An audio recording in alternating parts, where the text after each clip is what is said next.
अस्सलाम वालेकुम dear students. आज जो है फर्स्ट ईयर के कोर्स से जो चैप्टर फर्स्ट है उसको भी जो है डिस्कशन अब करते हैं। लेक्चर सीरीज़ में जो है स्टैक्योमेट्री जो है इस चैप्टर को स्टार्ट करते हैं। बहुत इंपॉर्टेंट चैप्टर है। इसमें मेरे ख्याल में अराउंड अबाउट 3 to 4 क्वेश्चन जो है ये मस्ट जो है आपको मिलते हैं। तो कोशिश करें कि how you have to solve the problem, किस तरह जो है इन क्वेश्चन को आसान बनाने में किस तरह जो है इन क्वेश्चन को हम सॉल्व करते हैं। तो फर्स्ट ईयर में जो है ये स्टैक्यू जो है स्टैक्यू, तो जनरली जो है अगर आप देखें तो स्टैक्यू का मतलब है एलिमेंट। इसको जो है हम डिस्क्राइब करते हैं स्टैक्यू वर्ड जो है it stand for the elements. ये जो वर्ड है स्टैक्यू तो it is describe for the element के ये एलिमेंट्स के लिए। मेट्रिक का मतलब है मेजरमेंट कि यहाँ पे जो है इसमें हम क्या करते हैं स्टैक्योमेट्री जो है इसमें हम जो है एलिमेंट्स की मेजरमेंट करते हैं। एलिमेंट्स की मेजर मीन्स एलिमेंट की क्वांटिटेटिव और क्वालिटेटिव एनालिसिस, क्वांटिटेटिव भी हो और या क्वालिटेटिव मेजरमेंट हो तो उनको जो है यहाँ पे डिस्क्राइब करते हैं। अच्छा, स्टैक्योमेट्री में हम आमतौर पे जो है एक होते हैं आप लोगों के पास रिएक्टेंट्स, एक अगर आप देखें तो दूसरा जो है यहाँ पे प्रोडक्ट है। रिएक्टेंट्स की जो है हम क्या करते हैं क्वांटिटी आप लोगों को गिवन होती है, the quantity of the reactant आपको गिवन होती है एंड क्वांटिटी मीन्स अमाउंट।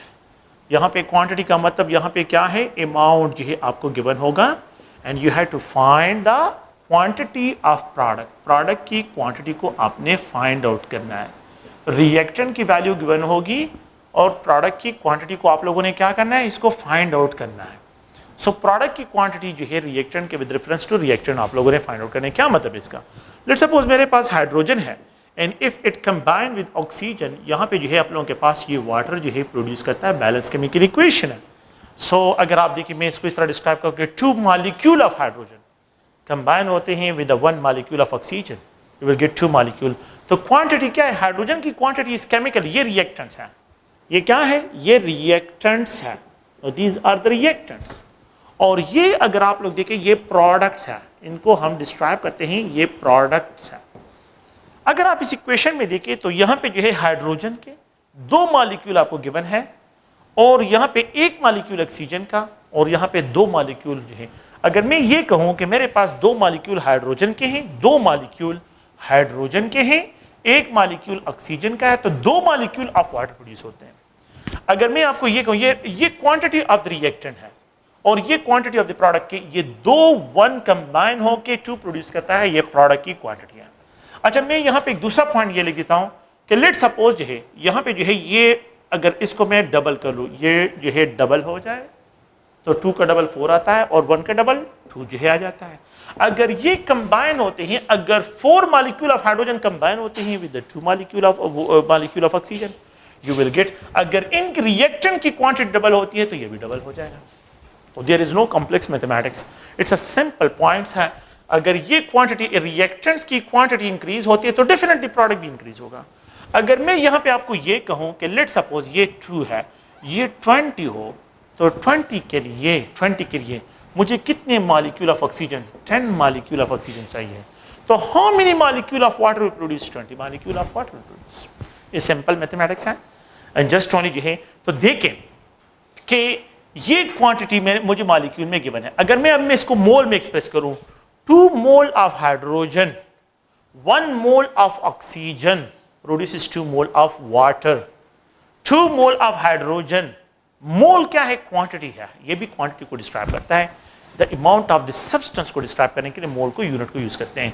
तो if we have 2 mole, 1 mole produces 2 mole. If we double करते हैं 4 mole of hydrogen 2 mole of oxygen, you will get 4 mole of water. If you have 20 mole of hydrogen combined with the 10 mole, 2:1, देखिए 2:1 है। अगर मैं in zero को जो है क्या कर लेता हूँ, इसको जो है हाइड कर लेता हूँ, अगर आप देखिए इसको छुपा रहा हूँ तो फिर वही रेशो आप लोगों के पास 2:1 के साथ आ रही है। कम्बिनेशन क्या है? 2:1 है और यहाँ पे 20, 10, 20 प्रोड्यूस होगा। अगर मैं इसको यहाँ पे लिख दो 200 मोल, तो 100 मोल of oxygen, you will get 200 mole of water. अगर मैं यहाँ पे ये लिख दूँ कि 2000 mole of oxygen, hydrogen with the 100,000 जो है आप लोगों के पास 1000 mole of the oxygen, you will get जो है यहाँ पे आप लोगों के पास क्या होगा? 2000 mole of water जो है ये प्रोड्यूस होगा। तो stoichiometry quantity of the reactant and quantity of the product दोनों को बैलेंस केमिकल इक्वेशन से एक्सप्रेस कर रहा हूँ। तो ये मोल के बेस पे मैंने डिस्कशन की है। मैं एक और पॉइंट से डिस्कशन कर रहा हूं कि ये 2 मोल्स ऑफ हाइड्रोजन है और ऑक्सीजन है और यहां पे 2 mole of water. 2 mole of hydrogen is equal to 4 gram, 1 mole of oxygen is equal to 32 gram, and you have to write 2 multiplied 18 gram. 36 gram इस साइड पे, 36 ग्राम उस साइड पे भी रिएक्ट कर रहा है। लेट्स सपोज अगर मैं 8 ग्राम लेता हूं तो यहां पे जो है ये 32 का डबल क्या हो जाएगा, तो 4 का डबल 8 है, 32 का डबल क्या होगा 64, तो 32 मल्टीप्लाई 2 भी लिख सकते हैं, या बस आप लोग 64 भी यहां पे लिख सकते हैं। तो यहां पे आप लोगों के पास 72 ग्राम ऑफ वाटर प्रोड्यूस होगा। अब यहां पे द रिएक्टेंट जो है that describe quantity describe in mass, ये मास में डिस्क्राइब हो रहा है, यहां पे द रिएक्टेंट की क्वांटिटी डिस्क्राइब हो रही है, प्रोडक्ट की क्वांटिटी डिस्क्राइब हो रही है मास में। तो मैं डिफिनीशन की तरफ आ रहा हूं कि stoichiometry the branch of chemistry where we have to study the quantitative relationship between the amount of reactant and product represented by a balanced chemical equation. The quantitative relationship between the amount of reactant, either जो है अगर आप molecule के level पे बात करते हैं तो मॉलिक्यूल पे एक रिएक्टेंट की क्वांटिटी डिस्क्राइब मॉलिक्यूल में, प्रोडक्ट की क्वांटिटी भी डिस्क्राइब मॉलिक्यूल में। अगर आप इसको मोल में डिस्क्राइब करना चाहते हैं तो मोल की क्वांटिटी, रिएक्टेंट की क्वांटिटी मोल में और प्रोडक्ट की क्वांटिटी मोल में। अगर आप जो है इसको मास में डिस्क्राइब करते हैं, रिएक्टेंट की क्वांटिटी मास में और प्रोडक्ट की क्वांटिटी मास में, तो ये मास रिलेशन, ये मोल रिलेशन और ये मॉलिक्यूल रिलेशन है। अगर आप इसको जो है नंबर से डिस्क्राइब करते हैं वो बाद में जो है डिस्कशन करते हैं, लेकिन ये है कि the branch of chemistry where we have to study the quantitative relationship between the amount of reactant and product represented by a balanced chemical equation, that branch is known as stoichiometry। उसको stoichiometry से describe करते हैं। stoichiometry में अगर आप लोग देखिए इसमें 2 क्वेश्चन जो है मेन हमने टारगेट करने, we have to solve 2 types of question. 2 types of question जो है पूरी stoichiometry में हमने, रिएक्टेंट की क्वांटिटी गिवन होगी, द क्वांटिटी ऑफ रिएक्टेंट ये गिवन होगी, and you have to find the quantity of the product, इसको फाइंड आउट करना है। एक क्वेश्चन ये होगा। सेकंड क्वेश्चन ये है कि the quantity of the product जो है आप लोगों को गिवन होगी, क्वांटिटी ऑफ प्रोडक्ट ये क्या होगी, ये गिवन होगी, ये वैल्यू आप लोगों को गिवन होगी, and you have to find the quantity of the reactant की क्वांटिटी को आप लोगों ने फाइंड। ये 2 क्वेश्चन है जिनको आप लोगों ने क्या करना है, इस जो है चैप्टर में हमने डिस्क्राइब करने हैं। जितने भी क्वेश्चंस होंगे सब के सब जो है हमने इसी के बेस पे जो है सॉल्व करने हैं। लेट सपोज जो है इसका मतलब क्या है, मैं यहाँ पे एक क्वेश्चन लिखता हूँ और क्वेश्चन ये है कि इफ लेट सपोज इफ मैं यहाँ पे रिप्रेजेंट करता हूँ कि 2 moles of hydrogen are allowed to react, hydrogen gas are allowed to react with 1 mole of बल्कि 2 mole of chlorine gas, 2 mole of chlorine gas, ठीक है। how many moles of the product will be formed? So how calculate how many mole of product ये are formed, तो कितने मोल जो है product की formation होगी। तो आप लोगों को केमिकल इक्वेशन भी गिवन होगा, ये हाइड्रोजन है, if it combine with the chlorine you will gate जो है 2 हाइड्रोक्लोरिक एसिड। तो आप लोगों को बिल्कुल बैलेंस केमिकल इक्वेशन गिवन होगा और क्वेश्चन भी आपको गिवन होगा। देखिए क्वेश्चन ये है कि पहले तो इस पॉइंट को केमिकल इक्वेशन को देखिए, 1 मोल ऑफ हाइड्रोजन के लिए we need 1 mole of chlorine, तो it will produce 2 mole of hydrochloric acid. Question ये इफ 2 मोल ऑफ हाइड्रोजन, अगर ये 1 से 2 हो जाए और यहां पे फिर क्या लिखा है कि 2 mole are allowed to react with 2 mole और ये भी 2 मोल हो जाए, इसका मतलब ये है कि ये एक रिएक्टेंट है और एक रिएक्टेंट, ये इन दोनों की क्वांटिटी मुझे तो गिवन है, लेकिन मुझसे क्या डिमांड कर रहे हैं, प्रोडक्ट फॉर्म। प्रोडक्ट क्या HCl है, तो how many moles of the product will be form, कितने मोल्स ऑफ प्रोडक्ट फॉर्मेशन होगा। अगर ये क्वांटिटी 1 मोल 2 मोल प्रोड्यूस करता है, अगर मैं इनकी क्वांटिटी को डबल करता हूं तो ये भी डबल हो जाएगा, तो यू विल गेट 4 मोल। तो मतलब क्या है कि quantity of the reactant given है and you have to find the quantity of product. Product की क्वांटिटी जो है यहां पे आप लोगों ने फाइंड आउट करनी है। तो 1 मोल 2 मोल प्रोड्यूस करता है, 1 मोल 2 मोल प्रोड्यूस करता है, तो 2 मोल जो है वो 4 मोल प्रोड्यूस होगा। डेफिनेटली जब ये रिएक्टेंट की क्वांटिटी जो है डबल होगी तो प्रोडक्ट की क्वांटिटी भी डबल होगी। तो ये 2 मोल है, तो 2 mole of hydrogen if it is allowed to react with the 2 mole it will produce 4 mole of HCl जो है ये प्रोड्यूस करेगा, दैट विल जनरेट 2। तो देखिए क्वेश्चन, पहला क्वेश्चन क्या है कि the quantity of the reactant आप लोगों को गिवन है and you have to find the quantity of product represented by balance chemical equation. Balance chemical equation आपको गिवन होगा। So the branch of chemistry where we have to study the quantitative relationship between the amount of reactant and product represented by a balanced chemical equation, ये जो है chemical equation। तो मैंने यहाँ पे क्या करना है, मेरे पास यहाँ पे ये reactant है इस साइड पे और ये product है। reactant की quantity मुझे given है, ये given है, और मैंने यहाँ पे product की quantity को find out करना है। second point क्या है, second point जो है यहाँ पे ये describe करते हैं। मैं एक another question इस तरह लिखता हूँ कि if let's suppose for the production of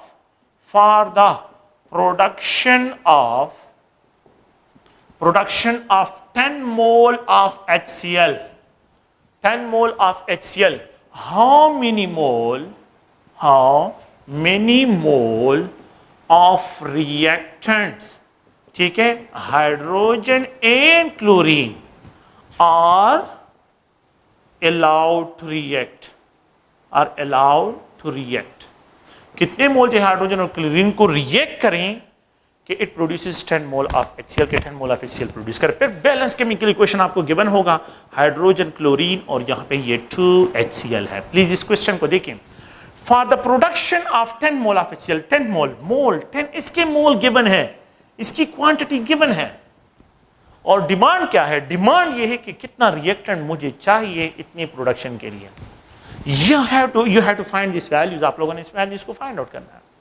अभी मैंने डिस्कस कर लिया 1 mole of hydrogen 1 mole of chlorine जब कंबाइन होता है तो 2 मोल प्रोड्यूस करता है। अगर ये 4 मोल हो जाए तो ये 2 मोल हो जाएगा, ये भी 2 मोल हो जाएगा। अगर ये 10 मोल हो जाए, लेट्स सपोज है अगर मैं इसको 10 करूं, देखिए 2 का हाफ 1 मोल, 2 का हाफ 1 मोल, तो half mole 2 mole, half mole of chlorine 1 मोल, मतलब ये 2 का हाफ आ रहा है ना, तो 2 का हाफ 1 आ रहा है। अगर ये 10 मोल मुझे चाहिए तो क्वेश्चन ये है for the production of 10 mole of HCl, तो 1 कंबाइन होके 2 प्रोड्यूस करते हैं, तो 10 मोल ऑफ HCl। तो आप देखिए प्रोडक्ट की क्वांटिटी गिवन है and you have to find यहाँ पे जो है रिएक्टेंट्स की क्या क्या वैल्यूज हैं, उनको जो है अपने यहाँ पे फाइंड आउट करना है। तो देखें, तो 2 का हाफ 1 है, तो 10 का हाफ क्या आता है 5। ओके, 2 का हाफ 1 है, ये 1 मोल 2 प्रोड्यूस करते हैं, 1 मोल 2 प्रोड्यूस करता है, तो अगर ये 10 है तो ये 5, तो ये भी 5 होगा, तो 5 कंबाइन होकर 10 प्रोड्यूस करते हैं। सिंपल सी बात है, 1 कंबाइन होकर 2 प्रोड्यूस करें, अगर 2 कंबाइन तो 4 होगा, अगर 3 कंबाइन होता है तो यहां पे देखें ये 1 से 2, यहां पे जो है ये 1 से 2, जब इसको डबल कर रहा हूं, जब ये डबल हो रहा है तो यहां पे ये डबल हो रहा है, जब इसको 3 टाइम, ये भी 3 टाइम इंक्रीज, तो 3 time of 2 is equal to 6। अगर ये 4 हो जाए, 4 हो जाए तो ये 8 हो जाएगा, और अगर ये 5 हो तो ये 10 हो जाएगा। तो ये सिंपल कैलकुलेशन है, इसमें कोई इस तरह की कॉम्प्लेक्स मैथमेटिक्स नहीं है, लेकिन आपने रेशियो को ज़हन में रखना है। So the branch of chemistry where we have to study the quantitative relationship between the amount of reactant and product represented by balanced chemical equation, that branch is known as stoichiometry, इसको stoichiometry से describe करते हैं। अच्छा, तो हम ये तो खैर जनरल जो है इसको रिप्रेजेंटेशन करने के लिए, इसकी डिफिनीशन के लिए मैंने ये बातें लिखी हैं, लेकिन ओवरऑल क्या है, overall how you have to solve the problem को किस तरह यहाँ पे सॉल्व करते हैं। तो मोस्टली जो है जब भी हम केमिस्ट्री में बात करते हैं तो आम रूटीन लाइफ में जो कैलकुलेशंस हैं उन रूटीन लाइफ की तरफ कैलकुलेशन हमने करनी है। इस पे सेकंड पॉइंट ये है कि हमने यहाँ पे कुछ और पॉइंट्स जो है वो है रिलेटिव एटॉमिक मासेस और relative molecular masses, relative atomic mass scale, relative atomic mass scale. ये जो है SI सिस्टम में जो है एक सिस्टम है, SI सिस्टम इंटरनेशनल में जिस तरह आप जो है कि यूनिट यूज करते हैं और वो है मीटर, तो metre is most use for the length के लिए इसको यूज करते हैं। इसके अलावा जो है अगर आप टाइम के लिए देखते हैं तो टाइम के लिए हम सेकंड यूनिट यूज करते हैं। अगर हम किसी शॉपकीपर के पास जाते हैं और उससे डिमांड करते हैं कि मुझे जो है ये चीज़ चाहिए, तो हम उसको कहते हैं शुगर चाहिए, तो हम उसको कहते हैं मुझे 1 kg शुगर चाहिए, मुझे 2 kg शुगर चाहिए, मुझे जो भी डिमांड होते हैं रूटीन लाइफ में, जब मैं उसको 1 kg में बात करता हूँ तो वो समझ जाता है आसानी के। तो kg क्या है, kg जो है ये यूनिट है। अगर आमतौर पे हम जो है जिस तरह ये यूनिट डिस्क्राइब करते हैं, लेकिन अब मैं इस तरह नहीं कह सकता हूँ कि मुझे 1 kg एटम चाहिए, कि मैं जब एक दूसरे के साथ कम्युनिकेशन करते हैं ना तो वो इस तरह नहीं कहते कि मुझे 1 kg एटम मैंने लिया या 2 kg एटम मैंने, वो इस तरह की बातें नहीं करते। वो क्या करते हैं, वो रिलेटिव एटॉमिक मास स्केल जो है उनको यूज करते हैं और इसके बेस पे जो है डिस्कशन करते हैं। तो मोस्टली मोल और रिलेटिव एटॉमिक मास स्केल आमतौर पे जो है अगर बिल्कुल जो है बेसिक में जो है मैं चले जाऊं और बिल्कुल इसको बेसिकली जो है डिस्क्राइब करते हैं, तो अगर आप लोग देखिए ये जो है आप लोगों के पास एक बैलेंस है और इस बैलेंस में जो है अगर मैं एक शॉपकीपर से डिमांड करता हूँ कि मुझे 1 kg पोटैटोस चाहिए, तो जब मैं उससे डिमांड करता हूँ तो पहला पॉइंट ये है कि मुझे 1 kg पोटैटोस चाहिए, तो मैंने उसको 1 kg पोटैटोस का नाम बता दिया कि मुझे 1 kg। तो वो पहले क्या करता है, वो पहले 1 kg स्टोन को जो है एक जगह पे बैलेंस में रख देता है और फिर उसके बाद यहाँ पे पोटैटोस या शुगर रखना शुरू कर लेता है। और जैसे ही जो है ये दोनों इक्वल हो जाते हैं ना, जिस पॉइंट पे ये इक्वल हो जाते हैं, मुझे तसल्ली हो जाती है कि यार ये जो है मेरे साथ कोई धोखा नहीं कर रहा है, इसने मुझे एग्जैक्ट 1 kg पोटैटोस ही दिया है या 1 kg शुगर दिया है। तो इस 1 kg स्टोन को जो है जो यहाँ पे यूज किया गया है, it is use as a reference standard, it is use as a reference, जिसको डेली लाइफ में हम क्या करते हैं, as a reference standard use करते हैं। It is use as a reference standard और इसके साथ थिंग्स को मैयर करते हैं। तो मैंने क्या कहा, 1 kg स्टोन, मुझे 1 kg शुगर चाहिए, तो मैंने जब उसको बता दिया तो वो पहले क्या करता है, देखें मैंने ये बता दिया, वो पहले 1 kg स्टोन को रख देता है, फिर उसके बाद पोटैटोस के नंबर डालता है और जब ये डालते हैं जैसे ये बैलेंस हो जाए, जैसे ये इक्वल हो जाए, तो मुझे तो बिल्कुल जो है मतलब ये बैलेंस हो जाए तो हम कहते हैं कि इसके 1 kg पोटैटोस की जो है अमाउंट है वो भी जो है अब 1 kg 1000 ग्राम के बराबर है। एक क्वेश्चन, तो ये गिवन है, मैंने इसको क्या कर लिया, फाइंड आउट कर लिया with the reference of this 1 kg stone. मैंने जो है पोटैटोस के मास को फाइंड आउट कर लिया।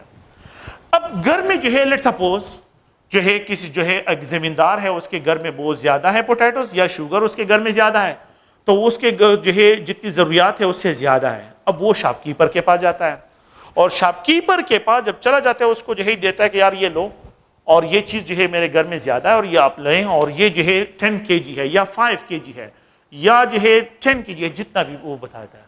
अब शॉपकीपर क्या करता है, शॉपकीपर जो है अपनी तसल्ली के लिए हो उसको जो है बैलेंस में रखता है। तो जब वो उसको कहता है, किसान कहता है कि 10 kg पोटैटोस है, तो वो पहले यहाँ पे पोटैटोस को रख देता है, पहले kg बैलेंस में पोटैटोस को यहाँ पे रख देता है। और ये जो है वो जनरली जो है किसान ने कहा है कि यार ये 10 kg पोटैटोस है, मैंने 10 kg पोटैटोस आपको दिए हैं, 10 kg है। अब ये मुझे जो है गिवन है, ये वैल्यू गिवन है, तो अब शॉपकीपर क्या करता है, एक 1 kg स्टोन रख देता है, फिर उसके बाद दूसरा डाल देता है, तीसरा डाल देता है, चौथा डाल देता है, पांचवा डाल देता है, 6 7 8 9 10। जैसे ये 10 kg स्टोन वो यहां पे कंप्लीट कर लेता है और अगर ये इसके बराबर हो तो उसको तसल्ली हो जाती है कि नहीं ये मेरे साथ, ये किसान मेरे साथ धोखा नहीं कर रहा है। अब ये वैल्यू पोटैटोस की वैल्यू गिवन है and you have to find the number of the 1 kg stone, 2 3 4 5 6 7, ये number with reference to this फाइंड कर रहे हैं। The same situation with stoichiometry. Reactants जो है, जिस तरह मैंने यहां पे डिस्कस किया कि ये रिएक्टेंट्स है और ये प्रोडक्ट्स हैं, रिएक्टेंट्स की वैल्यू गिवन है, you have to find product. Second point में गिवन है, ये वैल्यू गिवन है, you have to find reactant की क्वांटिटी। ये दो क्वेश्चंस हैं। देखें, एक जगह पे 1 kg नाउन है, मैं पोटैटोस को फाइंड आउट करो, दूसरी जगह मुझे पोटैटो नाउन है, मैं kg को फाइंड आउट कर रहा हूं। सिर्फ जो है इनवर्स है और इसमें कोई डिफरेंस नहीं है। इसी तरह साइंटिस्ट जब आते हैं और वो एटम्स की तरफ आते हैं, एटम्स की मेजरमेंट करते हैं, तो एटम्स को केजीज में डिस्क्राइब नहीं कर सकते, तो उनके लिए उन्होंने एक अनदर स्केल जो है साइंटिफिक लैंग्वेज, एक अनदर स्केल जो है उन्होंने ड्राइव किया, that is called relative atomic mass scale. Relative atomic mass scale. अच्छा, रिलेटिव एटॉमिक मास स्केल में ये kg + 1 kg स्टोन, मेरे ख्याल में आप लोगों ने जो है बैटरक में ये पढ़ा होगा कि ये जो है 1 kg स्टोन जो होता है, it is used as a reference standard, और ये प्लैटिनियम से बना होता है और इसको जो है पेरिस के साइंटिफिक म्यूजियम में जो है वहां पे रखा हुआ है 25 डिग्री सेंटीग्रेड पे। तो पेरिस में साइंटिफिक म्यूजियम है और जितनी भी जो है इंटरनेशनल मेजरमेंट होती है, यूनिट्स होते हैं, वो सब के जो रेफरेंस स्टैंडर्ड होते हैं वहां पे उन्होंने स्टोर किए हुए हैं। तो वहां पे जो है उन्होंने स्टोर किया हुआ है, वो वहां पे जो है। इसी तरह रिलेटिव एटॉमिक मास स्केल में जो है, जो एटॉमिक मास स्केल है, साइंटिस्ट जो एटम के मासेस को फाइंड आउट करने के, एलिमेंट के एटम के मासेस को फाइंड आउट करने के लिए उन्होंने रिलेटिव एटॉमिक मास। अच्छा, रिलेटिव का मतलब क्या है? मैं यहां पे रिलेटिव में ये है कि एक रेफरेंस स्टैंडर्ड होगा और इस रेफरेंस स्टैंडर्ड के साथ अननोन की क्वांटिटी को आप मेजर करते हैं, रिलेट करते हैं। रिलेट करना, इसके मास के साथ पोटैटोस के मास को मैं रेफरेंस स्टैंडर्ड रिलेट कर रहा हूं। रिलेटिव का मतलब ये है। अब अगर मैं यहाँ पे जो है जिस तरह 1 kg स्टोन, तो उन्होंने साइंटिस्ट ने एटॉमिक मास स्केल में जो है कार्बन को is use as a reference standard, carbon को जो है उन्होंने as a reference standard use किया हुआ है. So the carbon atom is use as a reference. 1 carbon 12 atom, 1 carbon 12 isotope, carbon 12 isotope की बात कर रहा हूं, इसमें 6 प्रोटॉन, 6 न्यूट्रॉन, 6 इलेक्ट्रॉन्स होते हैं. तो ये जो है that is equal to 12 atomic mass unit के बराबर है. 1 atomic mass unit is equal to, और 1 carbon 12 atom is equal to 12 atomic mass unit. Please इसको देखें. अगर हम आमतौर पे देखें तो एक दर्जन में 12 नंबर्स होते हैं. एक दर्जन में 12 नंबर्स होते हैं. एक दर्जन में एक दर्जन में 12 नंबर्स होते हैं. एक कार्बन 12 एटम में 12 एटॉमिक मास यूनिट्स होते हैं. अगर मैं ये कहूं कि a single atomic mass unit में कितने कार्बन 12 एटम्स होंगे, तो वी कैन आल्सो डिस्क्राइब कि ये क्रॉस हो जाएगा और ये. तो 1 atomic mass unit is equal to 1/12 part of carbon 12 atom. 1/12 मैंने क्रॉस कर लिया, तो it is equal to 1/12 part of carbon 12 atom. तो जो एटॉमिक लेवल है, माइक्रोस्कोपिक दुनिया है, माइक्रोस्कोपिक दुनिया, मैक्रो नहीं माइक्रो, माइक्रोस्कोपिक दुनिया में जब भी एक एटम के लेवल पे हम बात करते हैं तो उसके लिए एटॉमिक मास स्केल यूज करते हैं और it is use as a reference standard. तो आप लोग देखें, जिस तरह हम जो है एक दर्जन है, तो एक दर्जन में 12 नंबर. अगर मैं यहां पे लिखूं कि एक नंबर में कितने दर्जन होंगे, अ सिंगल नंबर में 1/12 ऑफ दर्जन नंबर होंगे, 1/12 पार्ट ऑफ दर्जन होंगे. अ सिंगल नंबर में कितने दर्जन होंगे, 1/12 पार्ट ऑफ दर्जन होंगे. बिल्कुल इसी तरह कि एक कार्बन 12 एटम में 12 एटॉमिक मास यूनिट होते हैं, तो एक ही म्यू में 1/12 कार्बन 12. अब क्या करना है देखिए पास में प्लीज. ये तो मैं रेफरेंस स्टैंडर्ड यूज करता हूं, लेकिन it is use for the atom mass scale में जो है एटॉमिक जो एटॉमिक मास स्पेक्ट्रोमीटर हमने डिस्कस किया था, तो वहां पे हमने इसको डिस्कस करना था, वहां पे हमने इसको डिस्क्राइब किया था. वो अगर आप लोगों को याद हो, रिलेटिव एटॉमिक मास स्केल वहां पे जो है मतलब प्रेजेंट होता है. अगर आप लोग देखें, अब हम मैं ये जनरल बैलेंस ले रहा हूं, it is use as a reference standard. ये रेफरेंस स्टैंडर्ड है. 1 AMU is equal to 1/12 part of carbon 12 atom. 1 AMU is equal to 1/12 part of carbon 12 atom. ये 1/12 part of carbon 12 atom है. मैं क्या करता हूं, मैंने एक एटम को यहां पे रख दिया. ये पोटैटो नहीं है, एक एटम है. अब मैं एटम के लेवल की दुनिया में आ जाता हूं. एक एटम को यहां पे रख दिया और इसके मास को मेजर करने के लिए मैंने एक 1/12 ऑफ कार्बन 12 एटम यहां पे डाल दिया है. 1/12 कार्बन 12 एटम का पार्ट जो है वो मैंने यहां पे डाल दिया. अगर ये दोनों बैलेंस हो जाए, what should be the mass of this. ये इसका तो मुझे पता है कि ये 1 AMU के बराबर है. अगर ये दोनों एक सिंगल 1/12 ऑफ कार्बन 12 मैंने बराबर ऐड कर लिया और ये दोनों बैलेंस हो जाए, इसका मतलब है इस अननोन एलिमेंट का जो मास होगा वो 1 AMU के बराबर है. जिस तरह मैं यहां पे लिख देता हूं कि मेरे पास जो है यहां पे पोटैटो पड़े हैं, ये पोटैटोज हैं, पोटैटोज, और मैं यहां पे 1 kg स्टोन रख देता हूं. और अगर ये 1 kg स्टोन यहां पे मैंने रख दिया है और ये जो है बराबर हो जाए, तो इसका मास क्या होगा, 1 kg के बराबर होगा कि नहीं. बिल्कुल इस तरह एक एटम मैंने यहां पे रख दिया है और एक एलिमेंट का एक एटम यहां पे रख दिया और यहां पे 1/12 ऑफ कार्बन 12 एटम एक यहां पे डाल दिया और ये दोनों बैलेंस हो जाए, इसका मतलब ये हुआ कि इस एटम का मास 1 AMU के बराबर है. अगर मैं एक अननोन एलिमेंट को यहां पे रख देता हूं, उसका एटम यहां पे रख देता हूं, मैं एक 1/12 ऑफ कार्बन 12 एटम यहां पे रख दूं, नॉट बैलेंस. मैं दूसरा रख दूं, नॉट बैलेंस. तीसरा रख दूं, नॉट बैलेंस. फोर्थ वन रख दूं, मैं 1/12 ऑफ कार्बन 12 एटम यहां पे रख दूं, ये बराबर हो जाए. What will be the mass of this unknown element. 10 atomic mass unit के बराबर होगा. So the relative atomic mass scale को हम क्या करते हैं, डिफाइन इस तरह करते हैं, इस तरह हम जो है डिस्क्राइब करते हैं. देखिए 1/12 पार्ट कि the mass of an atom, the mass of an atom of an element, एक एलिमेंट का एक एटम का mass that relate with the 1/12 part of carbon 12 atom, ठीक है, is known is the relative atomic mass के लिए उसका relative atomic mass जो है डिस्क्राइब होगा. सो इट इज डिस्क्राइब कि इट इज द कंपैरिजन है, क्या है, 1/12 part of A carbon, 1/12 part of carbon 12 atom, और ये यहां पे atom, a single atom of the element है. सो कंपैरिजन है जस्ट ओनली जो है एक एटम का mass with the how many number of 1/12 part of carbon 12 atom के साथ इसकी कंपैरिजन को जो है यहां पे डिस्क्राइब करते हैं। तो ये एज अ रेफरेंस स्टैंडर्ड जो है यहां पे यूज करते हैं।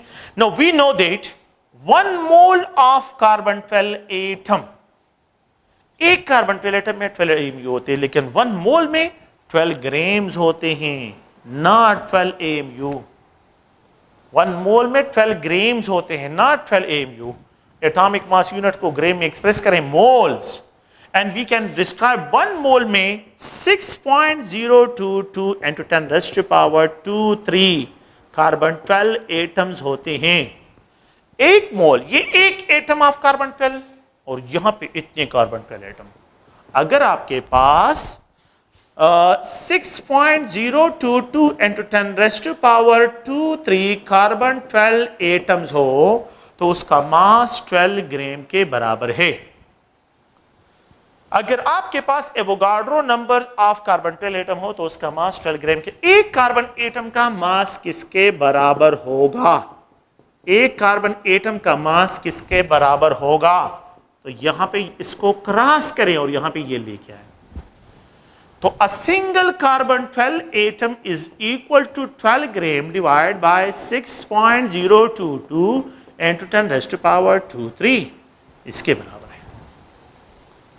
ये इक्वेशन नंबर 1 है और ये इक्वेशन नंबर 2 है। देखें equation 1, now putting the value of equation 1 in equation 2, sorry equation 2 in equation 1, 1 AMU is equal to 112 multiplied, देखें 112 multiplied ये 1 कार्बन 12 एटम इसके बराबर, ये 1 कार्बन 12 एटम है कि नहीं? तो 1 carbon 12 atom is equal to 12 gram divide by 6.022 in 10 raised to power 23 है। वी कैन कैंसल, यहां पे कैंसल हो जाएगा। 1 atomic mass unit is equal to 1 gram divide by 6.022 in 10 raised to power 2, इन दोनों का रेशियो निकालें 1.64 इन 10 raised to power -2 जो है यहां पे 24 ग्राम इसके बराबर है। ठीक है, तो यहां पे अगर 1.6 × 10 raised to power -24 ग्राम के बराबर है, इतने ग्राम्स होते हैं। तो एक एटॉमिक मास यूनिट जो है मास में ग्राम में 1.6 × 10 raised to power -24 ग्राम के बराबर है। ये आप लोगों के पास इसके पॉइंट है। ये एक एटॉमिक मास यूनिट इतने ग्राम के बराबर है। अगर आप लोग देखें, मैं इसको जनरली जो है यहाँ पे डिस्क्राइब करता हूँ क्योंकि अक्सर इस तरह के पॉइंट भी आ जाते हैं। 1 atomic mass unit is equal to 1.6 × 10 raised to power -27 kg के बराबर है। 1 atomic mass unit is equal to 1.6 × 10 raised to power -24 gram के बराबर है। 1 atomic mass unit is equal to 1.6 × 10 raised to power -21 milligram के बराबर है। मिलीग्राम में जो है हर एक में 3 का डिफरेंस आ रहा है। 1 AMU is equal to 1.6 × 10 raised to power -18 microgram. 1 atomic mass unit is equal to 1.6 × 10 raised to power -15 nanogram. 1 atomic mass unit is equal to 1.6 × 10 raised to power -12 nano जो है picogram. And 1 atomic mass unit is also equal to a mass of a single proton.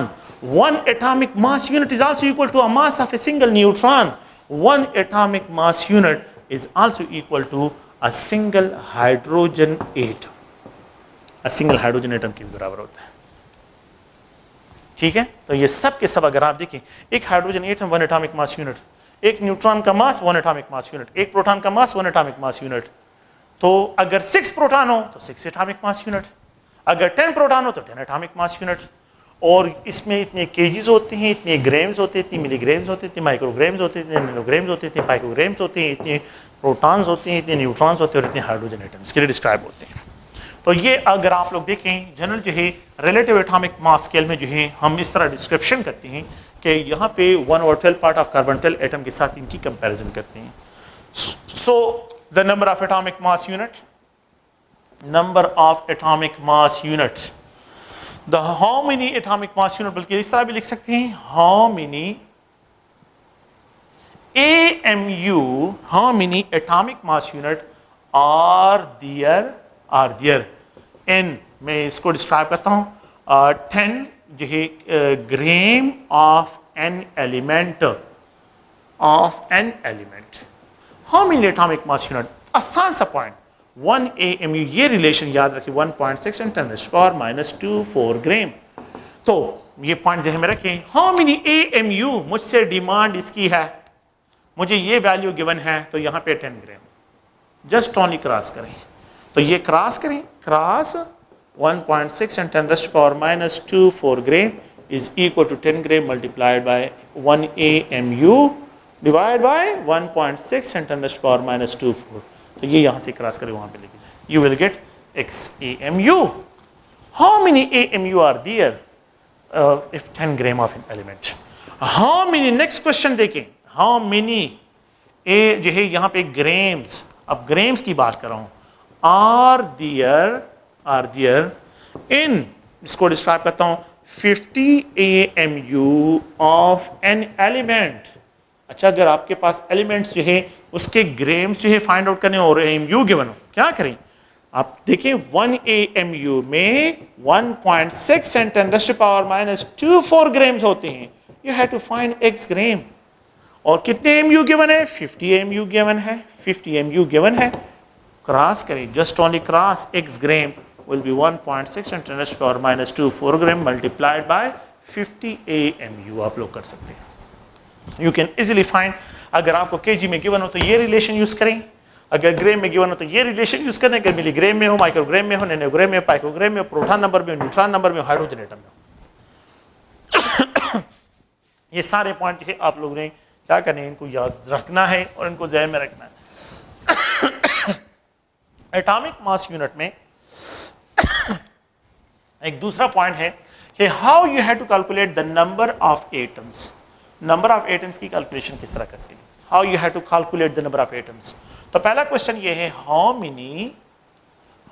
Many atoms are there, how many atoms are there. इस question को देखें कि यहाँ पे how many atoms are there, how many atoms of heliums जो है, how many atoms of में यहाँ पे सोडियम, ऑक्सीजन हो, जो भी हो एलिमेंट्स जो है सोडियम, आर देयर इन, मैं रिप्रेजेंट करता हूँ 230 AMU ऑफ सोडियम।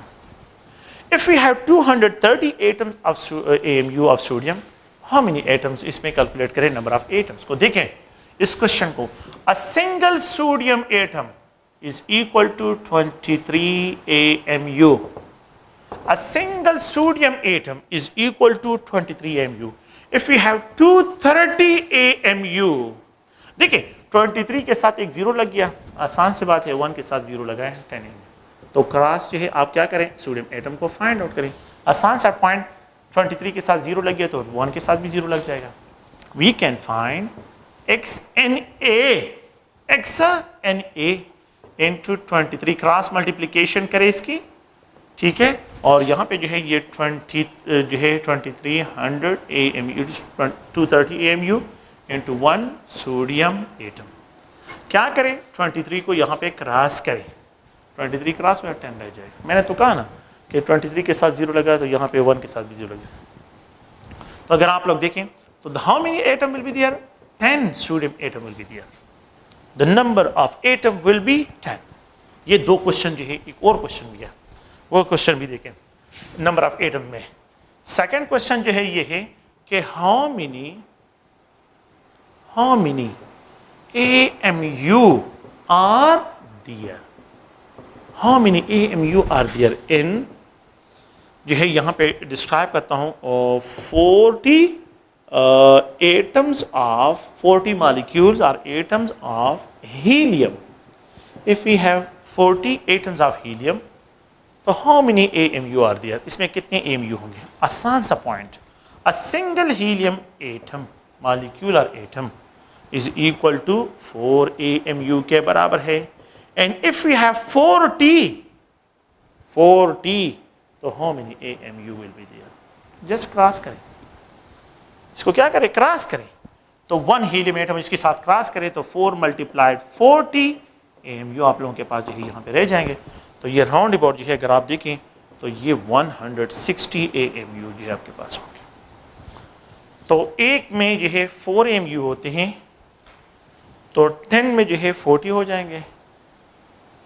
20 में जो है अगर इसको 20 कर लेता हूँ तो 40 से जो है ये 80 हो जाएंगे। अगर मैं इसको 30 कर लेता हूँ तो ये 120 हो जाएंगे, और अगर मैं इसको 40 कर लेता हूँ तो ये 160 हो जाएंगे। तो वही 160 MU आप लोगों के पास इसकी वैल्यू आ जाएगी। ठीक है, तो ये एक जनरल रिलेशन है, इनको आप लोगों ने जहन में रखना है। AMU में जो है एक जो है मासेस इंटर कन्वर्जन, ये आप लोगों ने एटॉमिक मास यूनिट और मास केजी में, मिलीग्राम में, माइक्रोग्राम में, जो भी आप लोगों को ये है, यहाँ पे मैंने एक इंटर कन्वर्जन ये डिस्कशन की है, एटॉमिक मास यूनिट और मास इंटर कन्वर्जन। दूसरा जो है मैंने ए नंबर ऑफ एटम्स, ठीक है, और AMU में इंटर कन्वर्जन, ये AMU number of atom and AMU second relation ये है। थर्ड रिलेशन जो है अगर आप देखिए 1 AMU is equal to 1/12 part of carbon 12 atoms, तो थर्ड रिलेशन जो है ये है। ठीक है, तो इन तीन रिलेशन को आप लोगों ने जहन में रखना है, और ये जो है इंट्रोडक्शन है अबाउट द स्टोइकोमेट्री से जो है इंट्रोडक्शन है। ठीक है, ओके, थैंक यू। नेक्स्ट जो है इंशाल्लाह मोड पे डिस्कशन करते हैं।